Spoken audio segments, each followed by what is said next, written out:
আসসালামু আলাইকুম ভিউয়ার্স, নাজফালা কিচেনে আপনাদের সবাইকে স্বাগত। আজকে আবারও চলে এসেছি রেসিপি নিয়ে। আজকের রেসিপি কচুর শাক দিয়ে বড়ি। তো রেসিপিটা অসাধারণ খেতে। এই রেসিপিটা দিয়েই ভাত খেয়ে নেবেন এক থালা। তো রেসিপিটা অসাধারণ খেতে, শাক তো অনেকেই পছন্দ করে। তো চলে এসেছি রেসিপিতে। এখানে দেখতেই পাচ্ছেন কচুর শাক নিয়েছি। কচুর শাকগুলো বেছে নেব। এই কচুর শাকগুলো খুব মিষ্টি হয়, তো এই শাকগুলোকে বেছে নিচ্ছি। তো দেখুন এইভাবে বেছে নিতে হবে। আমি খুব সুন্দর করে বেছে নিচ্ছি। দেখুন এইভাবে আপনারা বেছে নেবেন, শিরগুলো বাদ দিয়ে দেবেন।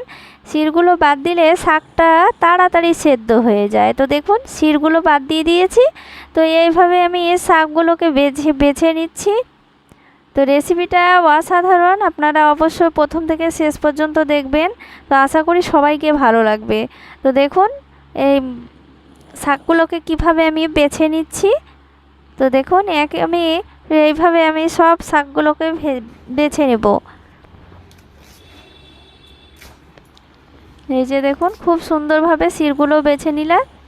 তো দেখুন শিরগুলো বাদ দিয়ে দিলাম, তো শাকগুলোই শুধু নিলাম। তো দেখুন কতটা সুন্দর লাগছে দেখতে, একদম ছোট ছোট, আর কাটার দরকার নেই।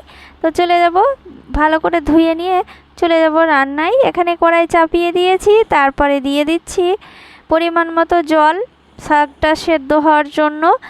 এবার ধুয়ে রাখা শাকটা দিয়ে দিচ্ছি কচুর। তো শাকগুলোকে দিয়ে দিচ্ছি।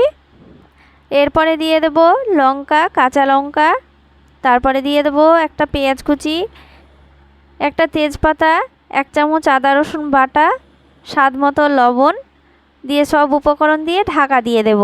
দিয়ে 5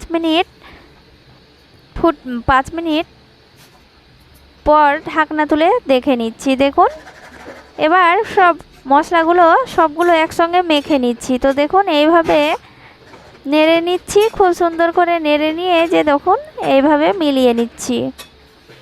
কতটা জল বের হয়েছে, তো দেখুন এতেই শাকটা খুব সুন্দরভাবে সেদ্ধ হয়ে যাবে। তো আবারও ঢাকা দিয়ে দিচ্ছি 5 মিনিট। তো দেখুন 5 মিনিট পর আবার ঢাকনা তুলে দেখে নিচ্ছি, শাকটা অনেকটাই সেদ্ধ হয়ে এসেছে। তো দেখুন এবার নেড়ে নেব, খুব সুন্দর করে নেড়ে নিতে হবে, একদম ঘুটে নিতে হবে। তো দেখুন ছেঁচকি দিয়েই ঘুটে নেব, তো খুব ভালোভাবে শাকটা সেদ্ধ হয়ে যাবে। তো এই শাকটা যেমন কালার এসেছে দেখুন, টাটকা শাক আর কালারটা দেখুন কতটা সুন্দর। এই শাকটা খুব মিষ্টি হয়। তো এই শাকটা দেখুন এবার নামিয়ে নেব। খুব ভালো করে সেদ্ধ করে নিয়েছি, জলটাও শুকনো শুকনো হয়ে এসেছে। তারপরে কড়াইয়ে দিচ্ছি সরিষার তেল 1 থেকে 2 চামচ মতো। তারপরে বড়ি দিয়ে দিলাম, ছোট ছোট টুকরো করে নিয়েছি, বড়িগুলোকে ভেঙে নিয়েছি। এবার বড়িটাকে ভেজে নিচ্ছি। এই যে দেখুন বড়িটার কালার চলে এসেছে। এরপর বড়িগুলো ভেজে নিলাম, এবার তুলে নিচ্ছি।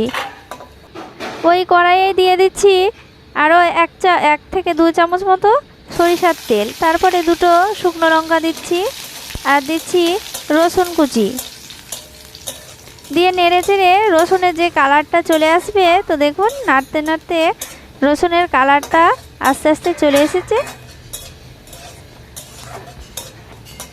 তো এরপরে দিয়ে দেব সেদ্ধ করা কচুর শাকটা। তো শাকটা দিয়ে দিচ্ছি, অসাধারণ কালার এসেছে দেখুন শাকটা।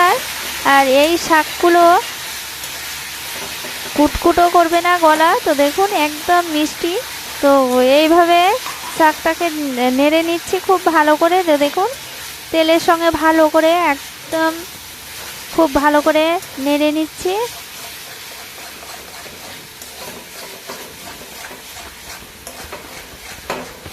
তো এইভাবে ভালো করে নেড়ে নিতে হবে। তো এরপরে দিয়ে দেব ভেজে রাখা বড়িগুলো দিয়ে দিচ্ছি, দিয়ে আবারও ভালো করে নেড়ে নিচ্ছি। বড়িগুলো শাকের সঙ্গে মিশিয়ে নেব। তো দেখুন খুব ভালো করে মিশিয়ে নিতে হবে, আর এই বড়িগুলো শাকে সেদ্ধ হয়ে যাবে।